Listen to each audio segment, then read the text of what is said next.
सफेद एहराम में लिपटे लाखों मुसलमान, ना कोई अमीर ना कोई गरीब, ना कोई राजा ना कोई रंग, हर जुबान पर बस एक ही तलबिया, लब्बैक अल्लाहुम्मा लब्बैक, यानी मैं हाजिर हूँ ए अल्लाह, मैं हाजिर हूँ। भीषण गर्मी, 50 डिग्री का पारा, लेकिन हाजियों की अकीदत के सामने मानो मौसम भी सजदा कर रहा हो।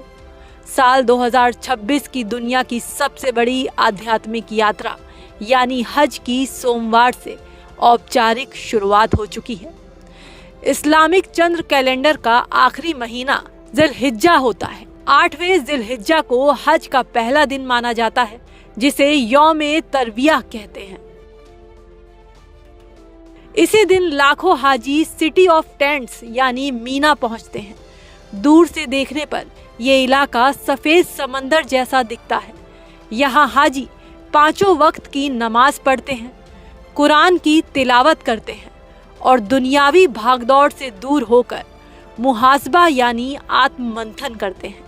ये खुद को पहचानने और गुनाहों की माफी मांगने की यात्रा है। हज के दूसरे दिन मुसलमान एक दूसरे को यौम अरफा की मुबारकबाद देते हैं। अरफा और अराफात बकरीद या ईद उल अजहा से एक दिन पहले होती है। हालांकि अक्सर लोग यौम अरफा और अराफात को एक ही समझ लेते हैं, लेकिन इसमें बड़ा अंतर है। अरफा वो पवित्र दिन है जो हज का सबसे खास दिन माना जाता है, और अराफात वो पवित्र स्थान है जहां पैगंबर मोहम्मद साहब ने अपना आखिरी उपदेश दिया था। 9 जिलहिज्जा को यहाँ पर पैर रखने की जगह नहीं होती।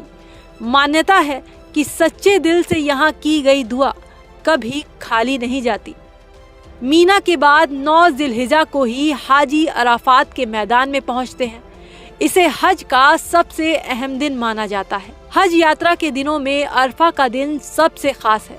इस दिन दुनिया भर से आए लाखों हज यात्री अराफात के पास स्थित ऐतिहासिक मैदान और पहाड़ के पास इकट्ठा होते हैं और इबादत करते हैं।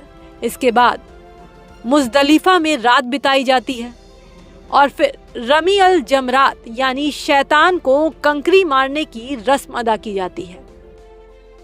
हज सिर्फ सफर नहीं, पैगंबर हजरत इब्राहिम अलैहिस्सलाम, बीबी हाजरा, पैगंबर इस्माइल अलैहिस्सलाम के सब्र और त्याग की कहानी है।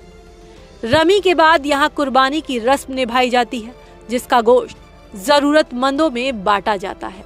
हज यात्रा के नियम की बात करें तो इसमें सबसे पहले तवाफ, इसके बाद सई किया जाता है। सई को आसान भाषा में समझे तो मस्जिद अल हरम में स्थित सफा और मरवा नामक 2 पहाड़ियों के बीच 7 बार पैदल चलने या चक्कर लगाने से है। इसके बाद हज यात्री मक्का से मीना नाम की जगह की ओर जाते हैं और वहां पर रात भर इबादत करते हैं। अगले दिन का रिवाज अराफात का होता है। इसके लिए दोपहर से सूर्यास्त तक इबादत करते हैं। इसको हज का सबसे जरूरी रिवाज मानते हैं। इसके बाद वो रमी यानी शैतान को पत्थर मारने के लिए 49 या 70 कंकड़ इकट्ठा करते हैं। तीसरे दिन लोग पत्थर फेंकने के लिए फिर से मीना लौटते हैं और शैतान को पत्थर मारा जाता है। इसके बाद कुर्बानी की रस्म अदा की जाती है।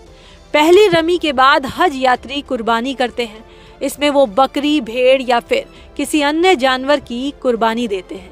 ये उस वाक्य को याद करते हैं जब हजरत इब्राहिम अलैहिस्सलाम अपने बेटे की कुर्बानी के लिए तैयार हुए थे, लेकिन अल्लाह ताला ने उनको एक जानवर दे दिया। इस बार भारत के दिल्ली, मुंबई, लखनऊ और हैदराबाद जैसे बड़े शहरों से विशेष विमानों के जरिए हजारों भारतीय इस पाक सफर पर पहुंचे हैं। कई ऐसे बुजुर्ग हैं जिन्होंने जीवन भर पाई जोड़कर इस सपने को सच किया है। मान्यता है कि मुकम्मल हज के बाद इंसान ऐसे पाक साफ हो जाता है जैसे एक नवजात शिशु। पद, प्रतिष्ठा और दौलत को पीछे छोड़कर इंसानी बराबरी का संदेश देने वाली ये यात्रा दुनिया को सिखाती है कि अल्लाह के दरबार में सब एक है। फिलहाल हज के मौके पर दुनिया भर से 15 लाख से ज्यादा मुसलमान इस वक्त सऊदी अरब में जमा है।